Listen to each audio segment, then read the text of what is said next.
अस्सलाम वालेकुम। आज का हमारा टॉपिक है ग्लूकोज ट्रांसपोर्टर प्रोसेस। इसमें डिस्कस करेंगे कि किस तरह से ग्लूकोज है वो हमारे बॉडी में ट्रांसफर होता है। जो हम खाते हैं उसके बाद ग्लूकोज बनता है सेल के अंदर। पता है कि ग्लूकोज जो हमारा बेसिक सोर्स ऑफ एनर्जी है और उसके बाद एटीपी बनती है उसी से। All over the body glucose as energy. Glucose ना तो उसके बाद कोई और प्योरिटी ग्लूकोज से होती है एब बॉडी के हर टिश्यू की। तो glucose is a charged polar and large molecule, so there should be transporter to move it across the cell membrane. It do not pass directly through lipid bilayer. अब जो cell wall है, cell membrane है, वो lipid bilayer होती है और glucose की large polar molecule है।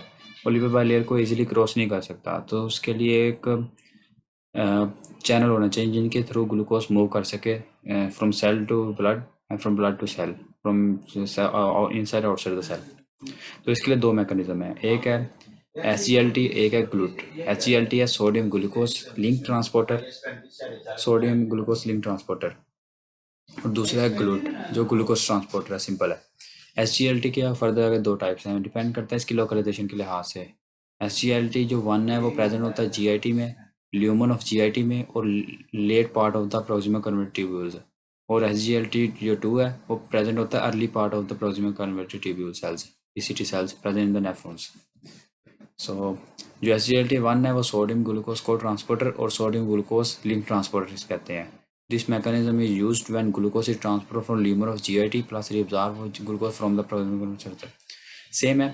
जो SGLT1 है वो GIT के ल्यूमन में यूज़ होता है और साथ इसका ग्लूकोज अब्जॉर्ब करना होता है प्रोक्सिमल नेफ्रॉन से। और जो SGLT2 है ये सिर्फ जो उनके नेफ्रॉन्स हैं, नेफ्रॉन्स के सेल जो late part of the proximal converted cells हैं उनमें यूज़ होता है, वहाँ से ग्लूकोज को रीअब्सॉर्ब करना होता है। अब है अगला जो मैकेनिज्म है वो ग्लूट है। ग्लूट है, हाँ उसको SGLT को हम आगे डिटेल में पढ़ेंगे किस तरह से सोडियम हेल्प करता है क्योंकि ये स्कैन ट्रांसपोर्टर के थ्रू होता है। ग्लूट है ग्लूकोज ट्रांसपोर्टर्स हैं। ये ये यूज़ होते हैं ग्लूकोज को एक्सचेंज करने के लिए होल बॉडी में, फ्रॉम सेल टू सर्कुलेशन और सर्कुलेशन टू सेल्स। अब नेक्स्ट है if congenital the lumen if congenital reason SGLT impaired, so load of glucose lost in the feces and malnutrition occur due to the malabsorption, so we should change patient diet from glucose to fructose so patient get required energy। इसका मतलब यह है कि अगर SGLT वो impaired हो, genetically mutant हो जाएं, तो हमें पता है कि SGLT है वो इंटेस्टाइन में भी होते हैं। इंटेस्टाइन से वो ग्लूकोज को उन्होंने ल्यूमन में रिजॉर्ब करना होता है, साथ साथ ऑब्जर्व करना होता है। रिजॉर्ब नहीं, GIT से ऑब्जर्व करते हैं। और जब नेफ्रॉन्स में होते हैं तो जब हमारा ब्लड फिल्टर होता है तो ग्लूकोज भी जाता है साथ फिल्टर होने के लिए, तो उसमें ग्लूकोज को रीअब्जॉर्व करना होता है बॉडी में। तो अगर ये सेल ये जो चैनल है ये म्यूटेट हो जाएंगे तो ग्लूकोज रीअब्जॉर्व नहीं हो सकता, रीअब्जॉर्व नहीं हो सकेगा, तो माल न्यूट्रिशन हो जाएगी due to malabsorption. Absorption ठीक नहीं हो रही इसका मतलब माल अब्जॉर्प्शन है, और अगर माल अब्जॉर्प्शन हो रही है इसका मतलब है कि पेशेंट को माल न्यूट्रिशन हो सकती है, मतलब कि न्यूट्रिएंट्स की डेफिशिएंसी हो सकती है। तो इसका ट्रीटमेंट ये होता है कि पेशेंट को ग्लूकोज से फ्रुक्टोज पे शिफ्ट कर देते हैं। ग्लूकोज का जो चैनल है वो म्यूटेंट हुआ है, फ्रुक्टोज का चैनल तो म्यूटेंट नहीं हुआ, तो ग्लूकोज को फ्रुक्टोज पे शिफ्ट कर देते हैं।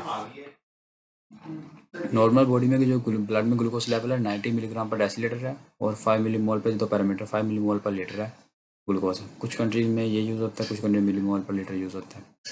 तो अब यहाँ पे देखते हैं किस तरह से SGLT वर्क करता है। फॉर एग्जाम्पल ये ल्यूमन है, GIT है, ये first part of the present in the upper ज्यूजिनम।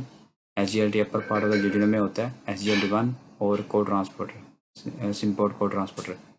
अब इसमें यह है कि यहाँ पे देखेंगे पंप है जो ल्यूमन पे अटैच हुआ है, इसमें सोडियम के एक अटैच होने के लिए जगह है, एक ग्लूकोज के लिए।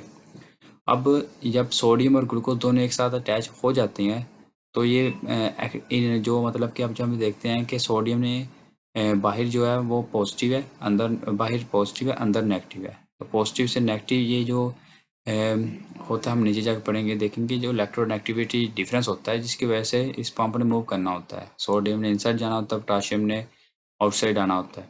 तो जब सोडियम अंदर से जाता है तो साथ अपने साथ ग्लूकोज ले जाता है।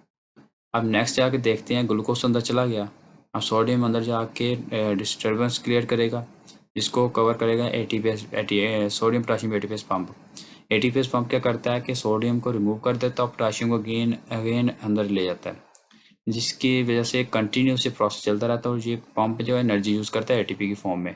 अब जब एटी की फॉर्म में एनर्जी यूज़ करेगा तो ये इसने तो इस पंप ने तो एनर्जी यूज़ नहीं की, क्योंकि यहाँ पे एक स्पेसिफिक ग्रेडियंट क्रिएट हुआ जिसकी वजह से सोडियम अंदर आया।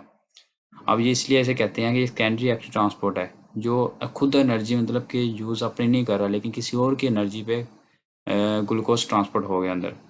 अब नेक्स्ट जाके देखते हैं बेजोलेटरल मेम्ब्रेन। बेजल साइड पे ग्लूट1 है। ग्लूट1 आसानी से ग्लूकोज को ब्लड सर्कुलेशन में ले जाता है। सेम लाइक दैट ग्लूट5 होता है, फ्रुक्टोज होता है। फ्रुक्टोज ट्रांसपोर्टर है जिसको ग्लूट5 भी कहते हैं, जो जिनके लिए अब फ्रुक्टोज की हाई कंसनट्रेशन होगी।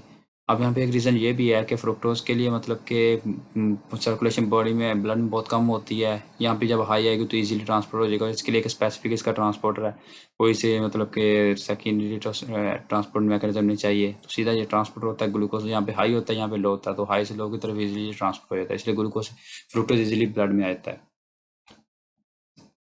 सिंपली ल्यूमन पंप, ये वो सेम जो मैंने एक्सप्लेन किया वही मतलब कि थ्योरी में लिखा हुआ है। Simply lumen pump work only when first sodium and glucose bind this. After glucose bind will move and enter glucose into lumen cell. Outside of cell is positive and inside the cell is negative.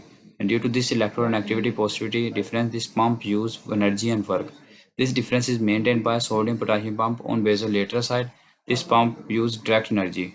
Primary active transport push sodium outside and potassium inside to the lower the sodium level, so luminal pump will work. If we use Oven toxic substance, it inhibits sodium potassium ATPase pump, so sodium move decrease, so transporter in the luminal move. अब ये है कि same वही लिखा है जो मैंने बताया था, बस लास्ट पे ये है कि अगर हम कोई ऐसा सब्सटेंस यूज करते हैं जो सोडियम पोटाशियम एटीपीएस पंप को इनहिबिट कर देता है, अब इसको इनहिबिट कर देगा तो जो सोडियम अंदर आ रहा है और जब ज़्यादा कंसनट्रेशन में अंदर आ जाएगा तो मज़ीद सोडियम अंदर नहीं आ सकता, क्योंकि इधर हाई लेवल हो गया इसका, क्योंकि ये एटीपीएस पंप ही इसको मेंटेन कर रहा था कि सोडियम को बाहर निकाल देता था, फिर दोबारा सोडियम अंदर आता था, फिर दोबारा निकाल देता था, जिसकी वजह से सोडियम के साथ ग्लूकोस आ रहा है, जिसकी वजह से ये पूरा चैनल काम कर रहा था, ट्रांसपोर्टर काम कर रहा था, GLT sodium glucose clean transporter. अगर इसको हम किसी वेन किसी टॉक्सिक सब्सटेंस इनहिबिट कर देंगे, ये पंप और ऑटोमेटिकली स्टॉप हो जाएगा, जिस वजह से अब ग्लूकोस अंदर नहीं आ सकेगा। Glucose move through the facilitated diffusion because have already enough level in the blood. Fructose move through the simple transporters because blood has low level and easily metabolize into the cells. Reabsorption in the nephrons. अब nephrons में reabsorption कैसे होती है?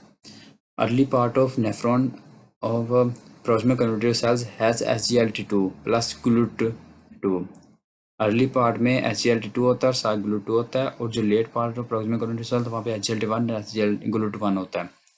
90% reabsorb by the SGLT2। जो early part होता है proximal cognitive का 90% of glucose उससे रीअब्जॉर्ब होता है, और 10% ऑफ वो late part of the proximal cognitive से होता है। अब ओवरऑल 100% अगर ग्लूकोज फॉर एग्जाम्पल लगाएंगे 100% नेफ्रॉन से फिल्टर हो रहा है ग्लोमेरुलर कैपिलरी से, तो total 65% glucose proximal converter tube से रीअब्जॉर्ब होता है, और उन 65 में से 90% early part of nephron proximal converter tube से होता है, जो जिन पे SGLT2 रिसेप्टर्स होते हैं। ये 14 टाइम्स रिसेप्टर्स होते हैं, जो मतलब कि जिनके वन एंड पे माइनो एंड, सेकंड एंड पे कार्बोक्सिलिक एंड होता है, और ये इंटरसेलुलरली होते हैं। अब दो टाइप के SGLT है, सोडियम ग्लूकोज लिंक ट्रांसपोर्टर्स, बहुत सारे इंसुलिन इंडिपेंडेंट, इंसुलिन के बगैर काम करते हैं।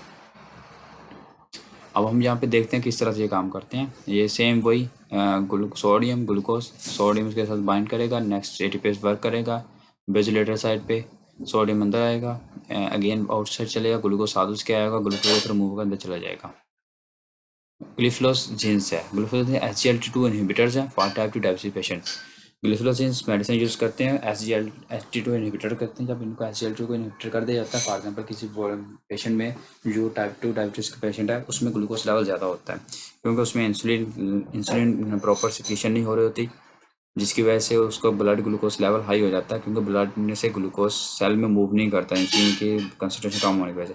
हम उसके उसका एक ट्रीटमेंट ये भी कर सकते हैं कि अगर हम HCl2 को इनहिबिटर कर दें तो वो ग्लूकोज को ज़्यादा रीअब्जॉर्ब कर नहीं सकेगा। अब ब्लड से ग्लूकोज फिल्टर होने के लिए आया लेकिन रीअब्जॉर्ब नहीं हुआ तो वो वापस चला जाए, मतलब कि इस तरह से ब्लड में ग्लूकोज लेवल कम कर देंगे। लेकिन इस तरह से पेशेंट में मतलब कि ग्लाइकोसिडूरिया आएगा, क्योंकि यूरिया में ग्लूकोज आना शुरू हो जाएगा।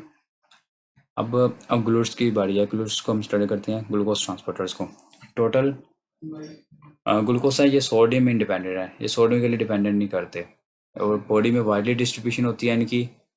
और में ये 12 पास मेम्ब्रेन प्रोटीन होती हैं। HCl हमने देखा है 14 पास है, ये 12 पास है। फॉर एग्जांपल ये 12 पास ऐसी प्रोटीन होती हैं जो 12 टाइम इंटर पास करती हैं cell membrane again and again. एक पे एंड पे माइनो एंड होता है, दूसरे पे कार्बोक्सिलिक एंड होता है। इस तरह से फैसिलिटेटिव फीचर्स हैं। 40 टाइप्स ऑफ ग्लूटाम, 14 टाइप है। इनमें से कुछ इंसुलिन इंडिपेंडेंट है और कुछ इंसुलिन इंडिपेंडेंट है। इंसुलिन इंडिपेंडेंट A1 से लेकर 14 तक सब इंसुलिन इंडिपेंडेंट है एक्सेप्ट वन, वो है GLUT4। GLUT4 इंसुलिन डिपेंडेंट है। अब अगर कोई कॉन्जेनिटल मतलब कि डिजीज़ होती है, नहीं सर वो पर ग्लूट ट्रांसपोर्टर्स में इंसुलिन इंडिपेंडेंट में SGLT1 SGLT2 इंसुलिन डिपेंडेंट है, लेकिन ये सोडियम डिपेंडेंट है। 1 to 14 एक्सेप्ट फॉर ये सोडियम डिपेंडेंट है, इंडिपेंडेंट है, लेकिन ये insulin dependent, insulin plus sodium बहुत इंडिपेंडेंट है। और जो इंसुलिन डिपेंडेंट है वो GLUT4 है। ये हम पढ़ेंगे जाके GLUT4 किस में आता है, हम मसल्स में डिस्कस करेंगे। मसल्स में होता है ये। बाकी सब मतलब कि आप ना इनको याद करने का तरीका देख लेते हैं, कौन से हैं जिनमें मतलब के इंसुलिन इंडिपेंडेंट है। ये बॉडी के वो ऑर्गन्स हैं, ब्रिक लीव्स हैं, इनसे ये मतलब के मिनोमिक्स बनाए हुए हैं कि ये बॉडी के वो ऑर्गन्स हैं जो इंसुलिन इंडिपेंडेंट ट्रांसपोर्टर हैं जिनके पास glucose. P for brain, R for RBC, I for intestine, C for cornea and K for kidney brick lips, L for liver, I for islet of Langerhans, islet of pancreas, और P for placenta and S for spermatozoa. Organs independent of insulin for glucose transporters. How glucose work? अब glucose work कैसे करता है, sorry glute work कैसे करता है glucose को transport करने में। फॉर एग्जांपल ये एक GLUT2 है। अब ये लीवर की हेपेटोसाइट सेल है लीवर का, उसके साथ बाइंड है। अब ग्लूकोज यहाँ पे आता है, ये इसको कैप्चर करता है, अंदर चला जाता है। अब ये जो GLUT2 है ये बाई डायरेक्शन है। फॉर एग्जाम्पल GLUT4 लगा लें, आप GLUT4 लगा लें। GLUT4 होता है लीवर में भी होता है और साथ नॉन स्ट्राइडेड मसल में होता है, कार्डिक मसल्स में और स्केलेटल मसल में। स्मूथ मसल में GLUT4 नहीं होता, हम बाद में इसको डिस्कस करेंगे। एग्जांपल देने कैसे वर्क करता है। अब ये लीवर का हेपेटिक सेल है ना, तो ये फैट और फास्टिंग स्टेट में कैसे काम करता है। जब फैट स्टेट होती है, जब बहुत ज़्यादा ग्लूकोज बॉडी में आ रहा होता है तो ये क्या करता है, ग्लूकोज को कैप्चर कर लेता है और अपने अंदर स्टोर कर लेता है। स्टोर किस फॉर्म में करता है, ग्लाइकोजन में। ये प्रॉपर प्रोसेस है जिसके थ्रू डिफरेंट फॉर्म में कन्वर्ट होता है ग्लूकोज, फास्फोरिलेशन होती है, डिफरेंट फॉर्म में स्टेजिंग में कन्वर्ट होकर ग्लाइकोजन में स्टोर हो जाता है, ग्लाइकोजन पॉलीमर्स बनती है। अब जब इसको दोबारा फैट फास्ट स्टेट है जिसमें बॉडी को ग्लूकोज चाहिए, ब्लड में ग्लूकोज कम हो रहा है, तो ये ग्लाइकोजन से ब्रेक डाउन होने स्टार्ट हो जाते हैं, ग्लूकोज में कन्वर्ट होना स्टार्ट हो जाता है। जब ग्लूकोज ब्रेक डाउन में कन्वर्ट स्टार्ट होता है, ब्रेक डाउन स्टार्ट होता है तो ग्लूकोज फॉर्म में ये ब्लड में आना शुरू हो जाता है। अब यहाँ पे GLUT2 होता है, GLUT2 बाई डायरेक्शनल है, ये ग्लूकोज ससेप्ट भी कर सकता है और रिलीज भी कर सकता है जरूरत पड़ने पे। ये लीवर में प्रेजेंट होता है, जहाँ पे इसने मतलब ग्लूकोज लेना भी देना, तो क्योंकि लीवर का काम है कि उसने ग्लाइकोजन के थ्रू बॉडी ग्लूकोज मेंटेन करना होता है। GLUT1 RBC में होता है। RBC का एक सेपरेट आगे जाके हम डिटेल में उसमें पढ़ेंगे थोड़ा सा। तो अब यहाँ पे ना हम 1 by 1 1 to 5 को डिटेल में डिस्कस करेंगे ग्लूट को, क्योंकि ये बहुत इंपॉर्टेंट होते हैं। अब GLUT1 सबसे पहले है, इसके ये प्रेजेंट गिन में होता है RBCP में। R for RBC, B for blood brain barrier, C for cornea, P for placenta. इन चार बॉडी के ऑर्गन में GLUT1 होता है। अब ये सारे पे सोर्स ऑफ एनर्जी ग्लूकोज है, फैटी एसिड्स हैं, कीटोन बॉडीज है। हमारी बॉडी का मेन सोर्स है ग्लूकोज, फैटी एसिड और कीटोन बॉडीज। ग्लूकोज सबसे फर्स्ट प्रायोरिटी होती है, कोई भी बॉडी का टिश्यू वो ग्लूकोज यूज़ करता है। अगर फिर भी ना हो तो फैटी एसिड, क्यों फैटी एसिड को ब्रेक डाउन करके को एसिटाइल को में कन्वर्ट करके दोबारा ATP बनाई जा सकती है। और कीटोन बॉडी ब्रेक डाउन करके एनर्जी देती है। अब सबसे पहले RBC की डिस्कस करते हैं, क्योंकि GLUT1 RBC में होता है। RBC only use glucose and also do not have mitochondria। हमें पता है कि माइटोकॉन्ड्रिया अगर किसी सेल में नहीं होता तो इलेक्ट्रॉन ट्रांसपोर्ट चेन नहीं चल सकती।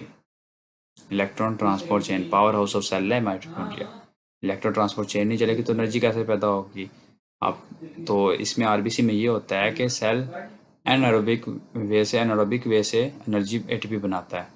इसमें ये ज़्यादा ग्लूकोज यूज़ करता है लेकिन एटीपी कम बनती है। नॉर्मली ग्लाइकोलिसिस प्रोसेस में 8 एटीपी बनती हैं।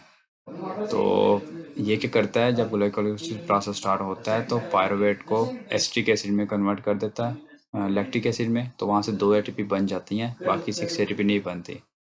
तो आरबीसी के पास माइटोकॉन्ड्रिया नहीं होता। स्टार्टिंग स्टेज में होता माइटोकॉन्ड्रिया, न्यूक्लियस पे होता है, लेकिन बाद में रिमूव कर देता है जब ये मेच्योर होता है। तो आरबीसी ओनली ग्लूकोज यूज़ करता है, इसके पास माइटोकॉन्ड्रिया नहीं होता।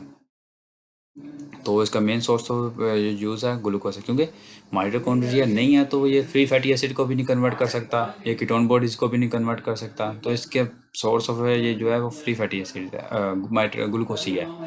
Has GLUT1 transporter enter glucose very slow if GLUT1 and present in RBCs as GLUT1 transporter enter glucose very slow. It GLUT1 not present in RBC, GLUT1 very efficient because they have high affinity for glucose transportation, increase up to 50,000 in the presence of GLUT1 in RBCs।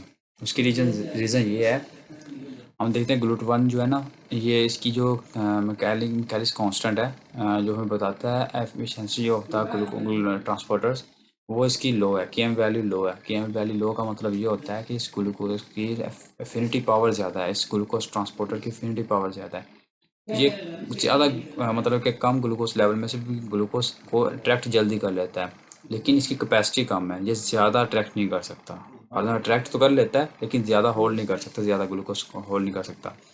अब blood brain barrier में जाते हैं। Blood barrier में हमें सबसे पहले समझना है कि ब्लड ब्रेन है क्या। ब्लड बैरियर होता है हमारे ब्रेन में, हमारे ब्रेन का जो CSF फ्लूइड होता है, ब्रेन का जो एक सेपरेट इन्वायरमेंट होता है, उसको बॉडी के बाकी सर्कुलेशन से सेपरेट रखना होता है।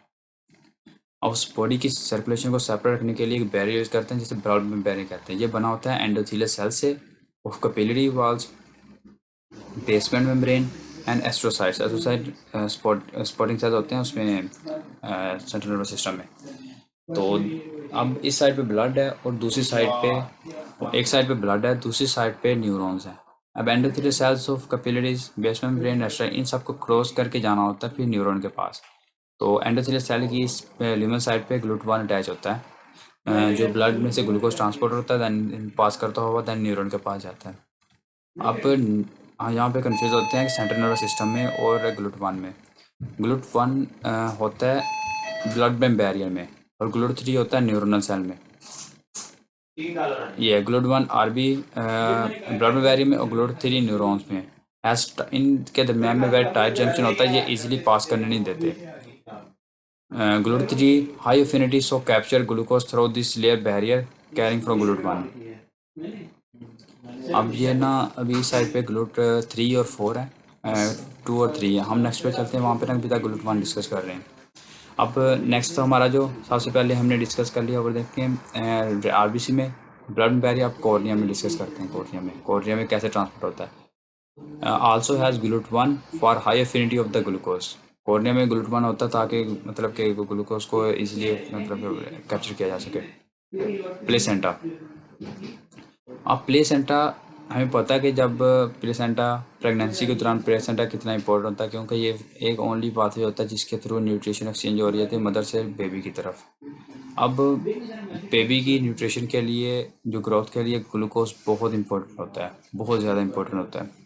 तो इसके लिए कोई ऐसा ट्रांसपोर्ट होना चाहिए जो हाई एफिनिटी हो, जो लो ग्लूकोज लेवल में भी ब्लड में से ग्लूकोज कैप्चर कर ले, ताकि फीटस को पूरी उसकी एनर्जी मिलती रहे। तो placenta, baby gets first from mother. Placenta snatch or grab glucose from the circulation, so there must be a high affinity transporter. They have GLUT1 plus GLUT3, both are glucose lovers। इनकी जो Km value मैकेलिक्स को maintain constant होता है, वो Km बहुत कम होता है। कम होने का मतलब है कि इसकी एफिनिटी ग्लूकोज को कैप्चर करने की बहुत ज़्यादा होती है। अब यहाँ पे कुछ GLUCOS1 की डेफिशिएंसी सिंड्रोम को डिस्कस कर लेते हैं, जिनमें सबसे पहला है De Vivo disease. De Vivo disease इसमें सबसे पहले सेंट्रल नर्वस सिस्टम इफेक्ट होगा, क्योंकि ग्लूकोज सेंट्रल नर्वस सिस्टम का जो प्राइमरी सोर्स ऑफ एनर्जी है वो ग्लूकोज ही है। तो ग्लूकोज अगर कोई ग्लूकोरोट 1 की डेफिशिएंसी होगी, ग्लूकोज ट्रांसफर सबसे पहले सेंट्रल नर्वस सिस्टम इफेक्ट होगा, जो सीरियस प्रॉब्लम काज करेगा। सीएसएफ में ग्लूकोज लेवल कम होगा, sodium potassium ATP properly work नहीं कर सकेंगे, थ्रेशोल्ड जो sodium potassium ATP properly work नहीं कर सकेंगे, सोडियम सेल के अंदर न्यूरॉन सेल के अंदर रिटेन करना शुरू कर देगा। जब न्यूरॉन सेल क्यों पता सोडियम पोटेशियम एटीपी सोडियम को कंटिन्यूस बाहर पुल करते रहती हैं और पोटेशियम को अंदर खींचती हैं। तो जब सोडियम अंदर आना शुरू हो जाएगा तो जो थ्रेशोल्ड पोटेंशियल है जो -70 टू -90 पे होता है वो मतलब कि -70 पे होता है। अगर न्यूरॉन की बात करें तो नॉर्मल रेस्टिंग ब्लड प्रेशर -90 पे है और थ्रेशोल्ड प्रेशर -70 पे होता है। तो जो -90 पे से 70 पे इजीली आ जाएगा थ्रेशोल्ड प्रेशर, क्योंकि सोडियम ज़्यादा अंदर आना शुरू हो गया। पॉजिटिव ज़्यादा अंदर जाएगा तो वो पॉजिटिविटी की तरफ सेल आएगा, पॉजिटिव तरफ सेल आएगा तो थ्रेशोल्ड पोटेंशियल ज़्यादा करीब हो जाएगा। तो ये सेल इजीली थ्रेशोल्ड पोटेंशियल के करीब पहुंच जाएगा, इजीली एक्शन पोटेंशियल जनरेट होगा, जिसकी वजह से सीजर्स क्रिएट होंगे, एपिलेप्सी लाइक सीजर जिसमें झटके लगेंगे, क्योंकि बहुत तेज से एक्शन पोटेंशियल क्रिएट हो रहा है और मेंटल डेवलपमेंट से रिटार्डेशन होगी। So there we should give baby ketogenic diet, हमें उससे हाई फैट और लो ग्लूकोज डाइट देनी चाहिए। हाई फैट फॉगेन कीटोन बॉडीज में कन्वर्ट होगा, क्योंकि primary source of energy glucose है, सेकेंडरी कीटोन बॉडीज है। Free fatties acid central nervous use नहीं कर सकता। उसकी रीज़न ये है कि जो फ्री फैटी एसिड्स हैं वो फ्री फॉर्म में नहीं ब्लड में सर्कुलेट करते, वो एल्ब्यूमिन के साथ बाइंड करते हैं और एल्ब्यूमिन एक बहुत बड़ी प्रोटीन है, वो ब्लड बैरियर को क्रॉस नहीं कर सकती, free fatty acid neuronal cell तक नहीं पहुंच सकते, तो इसलिए कीटोन बॉडीज ही यूज़ होगी। Central nervous system plus parental should have glutamine plus glutathione for requirement, क्योंकि ये बहुत हाई एफिनिटी है, ये बहुत कम ग्लूकोज लेवल में भी ग्लूकोज को कैप्चर कर लेते हैं, तो ये बहुत ज़्यादा ज़रूरी होते हैं। Km for transporter. If transporter tracked more glucose in low glucose level than this show Km. Further अगर ग्लूकोज लेवल लो है फिर भी ग्लूकोज बहुत ज़्यादा कैप्चर कर ले जिस ट्रांसपोर्टर ने, तो मतलब उसकी Km वैल्यू वेरी लो है।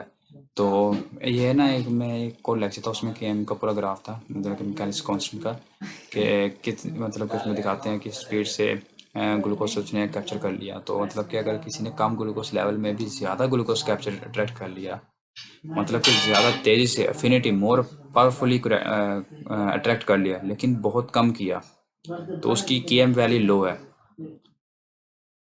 और कुछ है GLUT2 और GLUT4 है, उसमें यह है कि वो ना ग्लूकोज लेवल बहुत जल्दी कैप्चर, मतलब कि एफिनिटी पावर उनकी कम है लेकिन उनकी कैपेसिटी बहुत ज़्यादा है। वो बहुत स्लोली कैप्चर करते हैं लेकिन बहुत ज़्यादा तादाद में कैप्चर कर लेते हैं ग्लूकोज, इस तरह से उसकी Km वैल्यू हाई है। इस चीज़ को समझ जाए तो बहुत इजीली आपको समझ आ रही है कि Km वैल्यू कैसे हाई लो का अंदाज़ा लगाएंगे। Km वैल्यू लो होने का मतलब ये है कि, गौर करने बात पे, Km वैल्यू लो होने का मतलब ये है उसकी एफिनिटी पावर ज़्यादा है, कैपेसिटी कम है। Km वैल्यू हाई होने का मतलब ये है, कैलोरीज मेंटेन कांस्टेंट है उसकी, के के हाई होने का उसकी एफिनिटी कम है लेकिन कैपेसिटी ज़्यादा है, वो बहुत कम ग्लूकोज अट्रैक्ट करता है अपनी तरफ, लेकिन मतलब कि स्लो स्लो करता है लेकिन बहुत ज़्यादा तादाद में अट्रैक्ट करता है, काफ़ी टाइम तक ग्लूकोज अट्रैक्ट कर कैप्चर कर लेता है। और लीवर हेपेटोसाइट है, लीवर में भी सेम इस तरह से ग्लूकोज आता है, ग्लूकोकाइनेस ग्लूकोज 6 फास्फेट, बहुत सारे स्टेज हैं, ये तो बस जनरली मतलब कि बेसिक ही शो करने के लिए डायग्राम में। पायरुवेट में कन्वर्ट होता है, फिर क्रैब साइकिल चलता है, क्रैब साइकिल से एटीपी बनती है, इलेक्ट्रॉन ट्रांसपोर्ट में जाता है, इलेक्ट्रॉन में एटीपी जनरेट होती है। इसके हर स्टेप में कुछ ना कुछ एटीपी जनरेट होते हैं, कुछ ना कुछ मालिक्यूलर एटीपी जनरेट होते हैं। तो ये बाद में मतलब कि इस तरह से जैसे ग्लूकोज अंदर आता है। If glucose in blood, if low glucose in the blood it will move out, so insulin produce and in the liver no glycogen synthesis, so no insulin.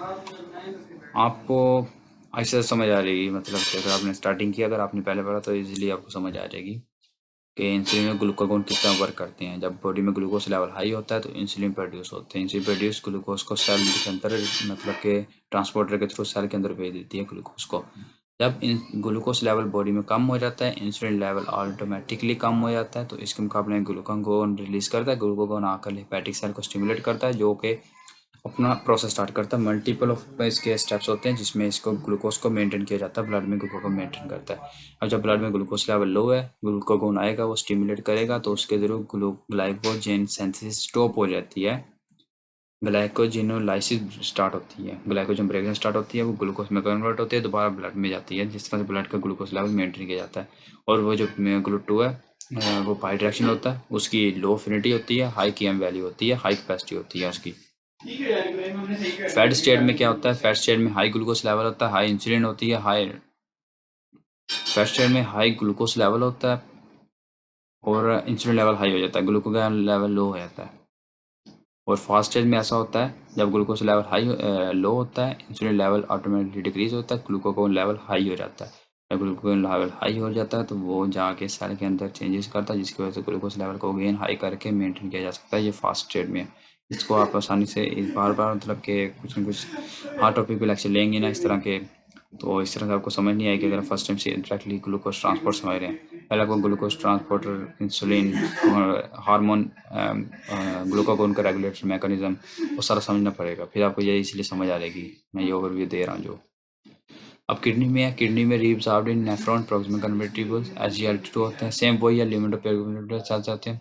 देखिए यहाँ पे कुछ ना डिसऑर्डर डिस्कस किए हुए हैं तो हम इसको पढ़ लेते हैं। तो अब ये है कि ग्लूकोज ग्लूटू म्यूटेंट हो जाए तो ग्लाइकोजन ब्रेक, ग्लूटू म्यूटेंट हो जाए फॉर एग्जाम्पल लिवर में होता है, जो बाई डायरेक्शन होता है, इसी के थ्रू ग्लूकोज ने बाहर आना होता है। अगर ये म्यूटेंट हो जाए तो ग्लाइकोजन ब्रेक डाउन नहीं होगी अंदर, वो इनहिबिट हो जाएगी, तो सेल के अंदर ग्लाइकोजन हेपेटिक सेल में ग्लाइकोजन स्टोर होना शुरू होगी, जिसकी वजह से ग्लाइकोजन एक्यूमुलेट हो जाएगी, हेपेटिक ग्लाइकोजिनोसिस कहते हैं उसको। अब अगर ग्लूकोज फिल्टर नहीं हो रहा तो ग्लूकोज टू में फिल्टर नहीं हो रहा तो वो जो नेफ्रोनिक सेल्स हैं, नेफ्रॉन के सेल्स हैं, उनमें रह जाएगा, जिसकी वजह से रीनल ग्लाइकोजेनेसिस हो जाएगी। अगर insulin not release, glucose not absorb from the GIT. अब इंसुलिन रिलीज नहीं होगी तो इंसुलिन रिलीज नहीं होगी, ग्लूकोज एब्जॉर्ब नहीं होगा, सेल के अंदर नहीं जाएगा, तो हाइपोग्लाइसीमिया हो जाएगा, ग्लूकोज लेवल ब्लड में कम हो जाएगा, जिसकी वजह से दूसरे पोलीडिप्सिया, पोलीयूरिया टाइप सिम्टम्स होंगे। अब ये होगा ग्लूट 1 कंप्लीट हो गया हमारा, इसके डिसऑर्डर। अब इजीली ग्लूट 3 डिस्कस हमने साथ ही कर लिया था। इसकी हाई एफिनिटी होती है, न्यूरोनल सेल में होता है ये, और प्लेसेंटा सेल में होता है, क्योंकि हाई एफिनिटी की वजह से इन्होंने ग्लूकोज को इजीली मतलब कि बहुत हाई एफिनिटी के साथ कैप्चर करना होता है, तो इनके इसलिए ये प्लेसेंटा न्यूरोनल सेल में बहुत इंपॉर्टेंट होते हैं। इनकी लो की एम वैल्यू होती है इनका। ग्लूट 2 होता है, ग्लूट 2 होता है प्रेजेंट होता है GPL के, G for GIT, P for pancreas, beta cell of pancreas, L for liver and K for kidney nephron. अब GIT में एंटीरोसाइट सेल्स होते हैं। GIT में जिस तरह से ये मतलब के फॉर जैसा पाता है, जिस तरह से इस सेल को हमने बड़ा किया तो देखते हैं कि इसके अब ल्यूमन साइड है, ये ल्यूमन साइड में ग्लूकोस आएगा, आकर बाइंड होगा, और नेक्स्ट एटीपी पर SGLT2 हम बात कर रहे हैं, SGLT2 SGLT1 तो सोडियम बाइंड होगा, ग्लूकोज बाइंड होगा, देन अगेन इनसाइड आएगा, इधर सोडियम पोटेशियम एटीपी पंप कर रहा है, जो सोडियम का आउटसाइड खींच रहा है, पोटेशियम के इनसाइड, इधर सोडियम अंदर आ रहा है, इधर बाहर जा रहा है, इसी मैकेनिज्म के साथ ग्लूकोज अंदर आता रहता है। इस तरह ग्लूटू के थ्रू ये दोबारा ब्लड सर्कुलेशन चला जाता है। GLUT two present in the basal lateral membrane of the anterior sides, more glucose more glucose and through facilitate diffusion. तो ग्लूटू इस तरह से पैदा होता है, ग्लूकोज फैसिलिटेट डिफ्यूजन के थ्रू आता है, और जहाँ पे ग्लूटू के थ्रू सर्कुलेशन में चला जाता है। बीटा सेल पैंक्रियाज में होता है। बीटा सेल, अब जब इंसुलिन प्रोडक्शन आप देखेंगे ना तो आपको फिर समझ आएगी कि किस तरह से ग्लूकोज खुद खुद ग्लूकोज बॉडी में आके beta cell production, beta cell को स्टिमुलेट करता है कि वो इंसुलिन प्रोड्यूस करे, और इंसुलिन जाके मोर एंड मोर ग्लूकोज को ऑब्जॉर्व करती है और दोबारा सेल में भेजती है। बाद में समझेंगे, अभी ओवर भी देख लेंगे। बीटा सेल में ग्लूटू बीटा सेल में पैंक्रियाज में होते हैं, बाई डायरेक्शन ट्रांसपोर्टर्स होते हैं, इनकी लो एफिनिटी हाई कैपेसिटी होती है, जिसके थ्रू जाके ये ग्लूकोज को मोर मोर ग्लूकोज को ऑब्जॉर्व करवाते हैं। अब हमारे पास अब ये ऊपर जितने भी हमने ये डिसऑर्डर पढ़े थे ना GLUT1 के, उन सबको कहते हैं फैनकोनी बिकल्स सिंड्रोम, FB सिंड्रोम भी कहते हैं। अब GLUT4 को डिस्कस करते हैं। GLUT4 प्रेजेंट स्ट्राइटेड मसल्स में होता है और एडिपोस टिश्यू में होता है। स्ट्राइटेड मसल कार्डिक मसल और स्केलेटल मसल है। अब यहाँ पे आपको एक बात बता दूं कि जो स्केलेटल मसल्स है ना और एडिपोस टिश्यूज है, इनके पास ना ग्लूकोसिस फास्फेटेज एक एंजाइम है। For example fasting fat state में तो ये ग्लूकोज ले लेते हैं, लेकिन फैट स्टेट में तो ग्लूकोज ले लेते हैं, लेकिन फास्ट स्टेज में ओनली लीवर है जो ग्लूकोज बना के बॉडी को देता है। मसल के पास जितना भी ग्लूकोज होगा वो बॉडी को नहीं देंगे, वो सिर्फ अपने अपनी एनर्जी यूज़ के लिए रखें। उसकी रीज़न ये है कि ग्लूकोसिस फास्फेटेज एंजाइम वो मसल्स में एब्सेंट होता है। मसल में जब वो एंजाइम होता ही नहीं है तो वो इस तरह से ये ग्लाइकोजन को ग्लूकोज 6 फास्फेट को ग्लूकोज में ब्रेक डाउन नहीं कर सकते और फिर ये रिलीज नहीं कर सकते। तो ये रीज़न है कि ग्लूकोज 6 फास्फेटेज एंजाइम मसल्स में एब्सेंट होता है, जिसकी वजह से ये बॉडी को ग्लूकोज प्रोवाइड नहीं करते, ये ओनली अपनी एनर्जी के लिए ग्लूकोज को use. Insulin dependent insulin dependent express only in the presence of insulin. अब ये ग्लूट फोर इंसुलिन डिपेंडेंट है, ओनली यही ग्लूट है जो फोर है जो इंसुलिन डिपेंडेंट है। अब इंसुलिन होगी तो ये इंसुलिन की प्रेसेंस में ही ये मसल सेल्स इनसे ग्लूकोज को अब्सॉर्ब करेंगे। इंसुलिन कैसे करता है, हम इसको इस चार्ट में देखते हैं। ये एक रिसेप्टर इंसुलिन रिसेप्टर है, जिसमें 2 अल्फा यूनिट्स हैं, 2 बीटा यूनिट्स हैं, और इनके दरमियान में डाइसल्फाइड बॉन्ड है, और ये आपस में एक बॉन्ड के थ्रू अटैच है। अब जब इंसुलिन आके बाइंड करता है तो ये अल्फा यूनिट बीटा यूनिट को एक्टिव करते हैं। Beta unit fast cross phosphorylation करवाता है टायरोसिन काइनेज की। अब जब टायरोसिन काइनेज की फास्फोरिलेशन होती है तो ये फर्दर एक protein IRS insulin receptor substance इसकी फास्फोरिलेशन करवा देते हैं, इसको एक्टिव कर देते हैं। अब ये एक प्रोटीन जाकर नेक्स्ट एक एंजाइम को एक्टिव करती है, phosphoinositol PI3 kinase. PI3 kinase phosphoinositol phosphate को फास्फोइनोसिटोल फास्फेट 3 में कन्वर्ट कर देती है, ये PI3, जिसकी वजह से एक अनदर एंजाइम एक्टिव होता है PDK1, और जाके PKB और AK1 एंजाइम को एक्टिवेट करता है, फास्फोरिलेशन करवाता है। ये फास्फोरिलेशन है इस जाके फर्दर एक चैनल को एक्टिवेट करती है, जिसकी वजह से जो एक ग्लूट 4 का चैनल है वो सेल मेम्ब्रेन पे इम्प्लांट होता है, जिसकी वजह से ग्लूकोज ट्रांसपोर्टेशन स्टार्ट हो जाती है। इस तरह से इंसुलिन वर्क करती है। ये एक जस्ट एक एग्जांपल है। एक्सरसाइज इंड्यूस ग्लूट4 ट्रांसलोकेशन। अब फॉर एग्जांपल एक्सरसाइज कोई पेशेंट कर रहा है, अब मसल्स को ग्लूकोज चाहिए, और पेशेंट एक्सरसाइज कर रहा है, मसल्स में से ग्लूकोज खत्म होना शुरू हो गया, तो उसको कैसे ग्लूट4 एक्टिव होंगे और ज़्यादा ग्लूकोज मसल सेल्स में आना शुरू हो जाएगा। उसकी यह है कि जब बॉडी में ATP ज़्यादा यूज होना शुरू होगी तो ADP में कन्वर्ट हो जाती है। ADP जब फास्फोर के साथ मिलते हैं तो अगेन ATP में कन्वर्ट होते हैं, और ATP दोबारा AMP के साथ मिलकर जब AMP का लेवल हाई हो जाता है तो AMP काइनेज एंजाइम एक्टिवेट होता है। AMP का एंजाइम अनदर एक प्रोटीन एंजाइम को एक्टिवेट करता है, AS160, उसको फास्फोराइलेट करता है। वो जब नेक्स्ट जाके एक इंट्रिंसिक GTPase को रैप प्रोटीन इसको एक्टिवेट करता है, ये नेक्स्ट जाके एक चैनल्स को जो ग्लूट4 की चैनल्स हैं उनको जाकर सेल मेम्ब्रेन पे इम्प्लांट कर देता है, जिसकी वजह से ग्लूकोज इन ग्लूट4 के थ्रू मूव करते हुए सेल के अंदर आना शुरू हो जाता है। AMP काजी AMP काइनेज और CAMP प्रोटीन काइनेज काजी प्रोटीन काइनेज एक्टिविटी करता है। प्रोटीन काइनेज भी also dephosphorylation of AS50 to inhibit this. अब PK भी है। अब जब बॉडी में CMP ATP लेवल हाई होता है तो CAMP लेवल हाई हो जाता है, जो प्रोटीन काइनेज A को एक्टिवेट कर देता है। अब प्रोटीन काइनेज B जो डिफॉस्फोरिलेशन करवाती है AS60 को टू इनहिबिट दिस पाथवे। अब मसल्स में हमें पता है कि जो कैल्शियम है वो स्टोर होता है सार्कोप्लाज्म रेटिकुलम में, और मसल्स में जो सेल है उसको सेल वाल है, सेल मेम्ब्रेन है, उसको सार्किलमा कहते हैं, और जिनकी जो इन्वेजिनेशन होती है इनसाइड उनको हम ट्यूब्यूल कहते हैं, transverse tubules. Invagination of the plasma plasma membrane, जिनको हम ट्रांसफर ट्यूब्यूल्स भी कहते हैं। अब ये है कि जब भी एक्शन पोटेंशियल आता है वो आके इस रिसेप्टर को एक्टिवेट करता है, DHP रिसेप्टर। ये डिहाइड्रोपिरिडीन रिसेप्टर है। ये रिसेप्टर फर्दर जाके फर्दर एक्टिवेट करता है सार्कोप्लाज्म रेटिकुलम में एक और चीज़ को, जो कैल्शियम चैनल्स हैं। जो कैल्शियम चैनल कैल्शियम रिलीज करते हैं, जिसकी वजह से आगे कॉन्ट्रैक्शन और रिलैक्सेशन काल को एक्टिवेट करता है, जिसकी वजह से relaxation and contraction process start होता है। अब ग्लूट5 है, ग्लूट5 इंटेस्टाइन और स्पर्म में प्रेजेंट होते हैं। ग्लूट5 फ्रुक्टोज ट्रांसपोर्ट करते हैं, और स्पर्म का जो सोर्स ऑफ एनर्जी है वो फ्रुक्टोज है। फ्रुक्टोज इसलिए है कि इसमें देखें, why sperm love to use fructose, many bacteria in adult vagina love to eat glucose, so there is tough competition and use by the bacteria और फ्रुक्टोज। अब ये इसमें ये है कि जब जो स्पर्म्स है वो जब रिलीज होकर वजाइना में जाते हैं तो वहाँ में भी 24 to 40 आवर्स में भी लग सकते हैं उनको फर्टिलाइज होने में। तो इधर उन्होंने मतलब कि वजाइना से एंटर होके सर्विक्स में जाना है, यूट्रस से लेकर फ्लोपियन ट्यूब तक जाना होता है उन्होंने, तो काफ़ी टाइम लगता है इस टाइम।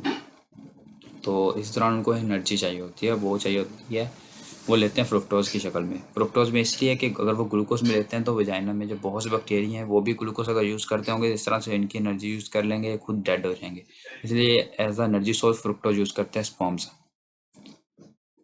अब ये है SGLT1 sodium glucose transporters. Glucose transport कर सकता है, ये गलैक्टोज करता है, फ्रुक्टोज करता है, ये फैसिलिटेटेड डिफ्यूजन के थ्रू ट्रांसपोर्ट करता है, ये सब SGLT1। अब ग्लूट 7 है एंडोप्लाज्म रेटिकुलम। अब ग्लूट 7 होता है फॉर एग्जांपल सेल के अंदर है, सेल के अंदर एंडोप्लाज्म रेटिकुलम में ग्लूट 7 होता है। सेल के अंदर भी तो ग्लूकोस में होता है, जो मतलब ग्लूकोस जो टिश्यू यूज़ करते हैं, तो उनमें एंडोप्लाज्म रेटिकुलम वो ग्लूट 7 यूज़ करते हैं। लीवर में फॉर एग्जांपल ग्लाइकोजिनोलाइसिस होनी होती है, ग्लूकोनेओजेनेसिस होनी होती है, तो ग्लूकोस ने जाना और आना होता है ना, तो वो ग्लूट 7 यूज़ करते हैं। किडनी में ग्लूकोनेओजेनेसिस होती है। अब एंडोप्लाज्म रेटिकुलम में एंजाइम रिलीज करते हैं ग्लूकोज 6 फास्फेट, जो ग्लाइकोजिनोलाइसिस और ग्लाइकोनेओजेनेसिस में इंपॉर्टेंट है, क्योंकि इसमें ग्लूकोज 6 फास्फेट को ब्रेक डाउन करके उन्हें ग्लूकोज में कन्वर्ट करना होता है। जब तक ग्लूकोज 6 फास्फेट से ग्लूकोज में ब्रेक डाउन नहीं होगा, ये सेल से बाहर नहीं जा सकता। तो ये एंजाइम होता है एंडोप्लाज्म रेटिकुलम में ग्लूकोज 6 फास्फेटेज, जो कि ये ग्लूकोज 6 फास्फेटेज एंजाइम एब्सेंट होता है मसल्स में। यही रीज़न है कि मसल्स बॉडी में ग्लूकोज कम होने की वजह से होने की सूरत में भी ग्लूकोज रिलीज नहीं करते, क्योंकि उनके पास ये एंजाइम एब्सेंट होता है। ओनली लीवर या जो ग्लूकोज रिलीज करता है, चाहे मसल के पास जितना भी ग्लूकोज है वो नहीं रिलीज कर सकता। Circular do not have glucose 6 phosphate, मतलब कि मसल के सार्कोप्लाज्म में ग्लूकोज 6 फास्फेटेज नहीं होता, तो वो ब्लड ग्लूकोज लेवल को कंट्रीब्यूट नहीं कर सकते। लेकिन एक रीज़न है कि कुछ लोग कहते हैं कि डायबिटीज पेशेंट एक्सरसाइज को कहते हैं, उनके मसल के पास ग्लूकोज है तो वो ज़्यादा से ज़्यादा ग्लूकोज यूज़ करेगा, तो मजीद ग्लूकोज ब्लड से उठा के खुद यूज़ करना शुरू कर दे, किस तरह ब्लड ग्लूकोज लेवल मेंटेन होगा। ये एक रीज़न है उसकी। अब ग्लूकोगोन और काउंटर रेगुलेटर। अब ग्लूकोगोन की बात करते हैं। हमें पता है ग्लूकोगोन क्या है, और इंसुलिन के अपोजिट काम करता है। इंसुलिन क्या करता है, वो ग्लूकोज लेवल को सर्कुलेशन से सेल में भेजता है, और ग्लूकोगोन ये काम करता है कि वो सेल में से निकाल के ग्लूकोज को ब्लड में लेकर आता है ग्लूकोगोन, क्योंकि हाइपोग्लाइसेमिक सेट में ग्लूकोगोन काम आता है। अब इसके कुछ काउंटर रेगुलेटर्स हैं। फॉर एग्जांपल इंसुलिन लेवल जो कम होता है, ग्लूकोगोन लेवल हाई हो जाता है। बॉडी में ग्लूकोज लेवल कम होता है तो ग्लूकोगोन लेवल हाई हो जाता है। फॉर एग्जांपल पेंक्रियास से ग्लूकोगोन रिलीज करता है एपिनेफ्रिन ऑटोनॉमिक नर्वस सिस्टम से, नोरेपिनेफ्रिन एड्रिनल मेडुला से, कोर्टिसोन एड्रिनल कॉर्टेक्स से, ग्रोथ हार्मोन भी करता है। तो ये सब फैक्टर्स जो मिलके ग्लूकोगोन लेवल को हाई करते हैं। अब बॉडी में यूज होता है glucose free fatty acid use by the myocardium muscle, not by the RBC and brain. Ketone body led to the beta hydroxybutyrate and acetoacetate use by the CNS only after glucose deprivation. Liver produce ketone bodies, liver जो ketone body produce करता है free fatty acids जो आती हैं, ये stele convert उनको होता है form ketone bodies and reach to tissue it break down again and again energy. तो अब जब ग्लूकागोन लेवल हाई हो जाता है तो वो कुछ चेंजेस होती हैं सिस्टम में ग्लूकोज लेवल को मेंटेन करने के लिए, क्योंकि जब ग्लूकोज लेवल लो होता है उसी वक्त ग्लूकागोन हाई होता है, तो वो क्या करता है, वो ग्लाइकोजिनेसिस को कम कर देता है। ग्लाइकोजन सिंथेसिस नहीं करता, ग्लूकोज से ग्लाइकोजन सिंथेसिस, ग्लाइकोजन एक स्टोरेज फॉर्म है ग्लूकोज, वो इसको स्टॉप कर देता है। ग्लाइकोजन को स्टोर नहीं करना, क्योंकि ग्लूकोज चाहिए होता है बॉडी को।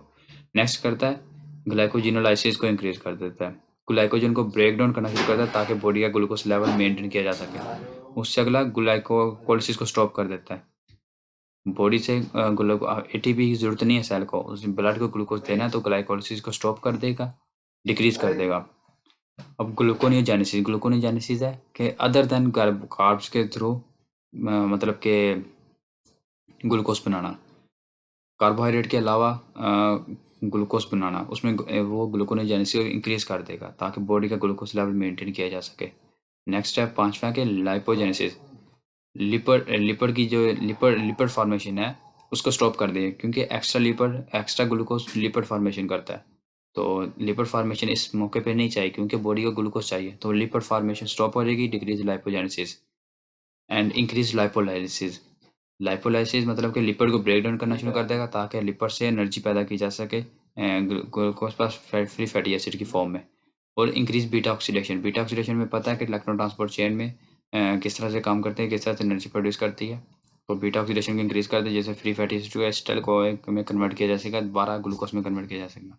और लास्ट स्टेप है कीटोजेनेसिस, कीटोन बॉडी फॉर्मेशन होती है।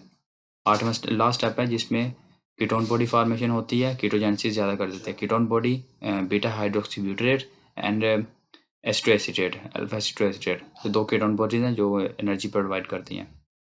All these metabolic alternation cause increased glucose level in the blood until it get food। जब तक वो ह्यूमन जो फूड नहीं खाता उस वक्त तक ये सब मैकेनिज्म एक्टिव होकर उस बॉडी का ग्लूकोज लेवल को मेंटेन करना शुरू कर देते हैं। आज का लेक्चर हमारा कंप्लीट हो गया इस पे ग्लूट ट्रांसपोर्टर्स पे।